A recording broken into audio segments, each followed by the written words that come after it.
The Chicago Fire are now better organized than the Chicago White Sox or Chicago Bears.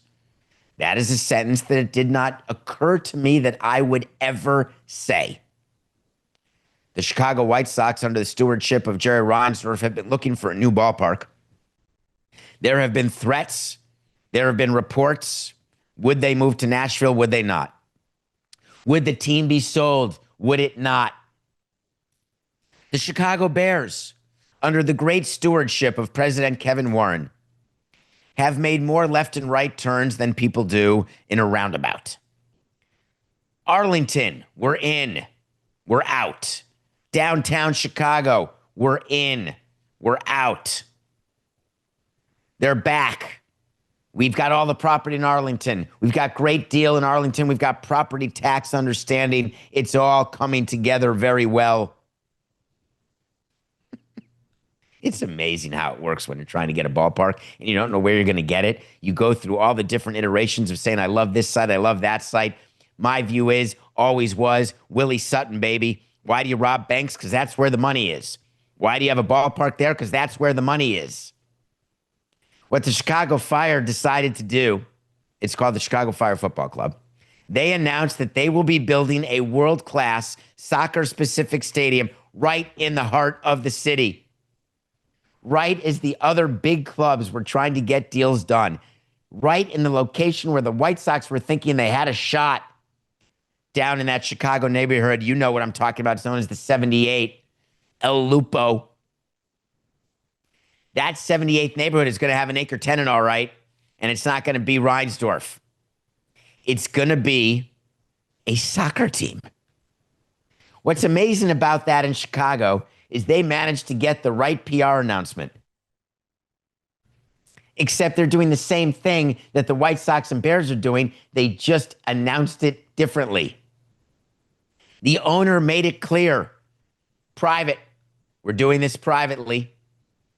We're going to do it right in the city, and we're doing it for those fans. You better believe it that what we're doing, this is for the city. We're going to create jobs. We're going to anchor this new neighborhood that's going to make a difference to all of your constituents. You're going to get renewed, voted back in as the incumbent. All you have to do is allow me to build a private stadium, the owner said. But I got a small little thing if you wouldn't mind.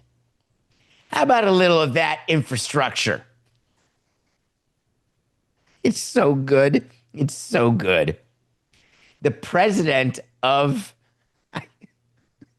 the Bears and the White Sox, they've been pretty upfront with you, saying, yeah, we're looking for public money. We're looking for money from the state. And the governor, J.B. Pritzker, has been like, I don't think so.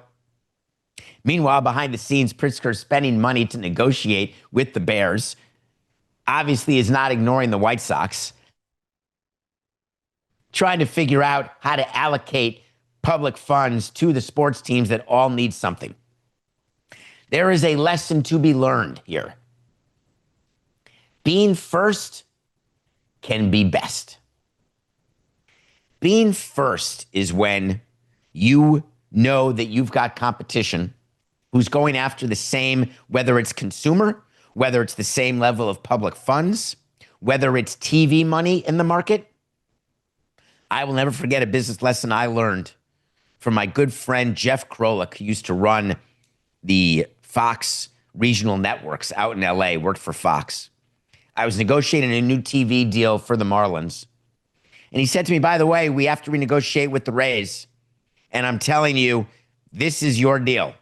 You can take it, you can leave it. But here's the thing. If you leave it and we have to end up giving more money to the Rays than we expected, that's going to come directly from your pot of money. So what you are being offered now may not be what you're offered tomorrow. It's a great negotiating plea. It's the old deadline deal. We will offer you 3 years, $9 million a year, but if you don't accept by 2 days in the next 48 hours, we're taking that offer off the table and we're going to go spend that money on another free agent. The only way that works is if you actually are willing to do that which you're threatening to do. When you say you're going to relocate, you better be willing to relocate or at least convince people you are. If you are out there competing with the White Sox and with the Bears for money, and you want to get your piece and make it so there is money for you, and if you go third, you know there's not, what do? You go first. It's not about team performance. People make that mistake. The White Sox think they can't ask for money right now. Not one public figure, not one member of a commission ever said, oh, the Marlins had a good record, bad record. You won a World Series, lost a World Series. The White Sox have terrible results. We're not giving them money. The Chicago Fire are not exactly fire as a team. If you follow MLS, you know that they barely ever play in the postseason, like twice since 2010. You know it's been 7 years since they made it at all. And you know they're not going to make it this year. They're already in 11th place, I think, out of 15. You know the White Sox only in the last 20 years have made the playoffs 3 times, won the World Series in '05. Guess what? It doesn't matter except to people in the media. It is the most bizarre thing. When you're negotiating, you want to get a deal done. The public wants to get a deal done. The reason why team record doesn't come up is during the course of a 40-year life of a ballpark, there's going to be good years and bad years. Your job is to plan for all of it. I give a lot of credit to the Chicago Fire for acting quickly and for letting you know that it's private money when, of course, it's not. Good on them.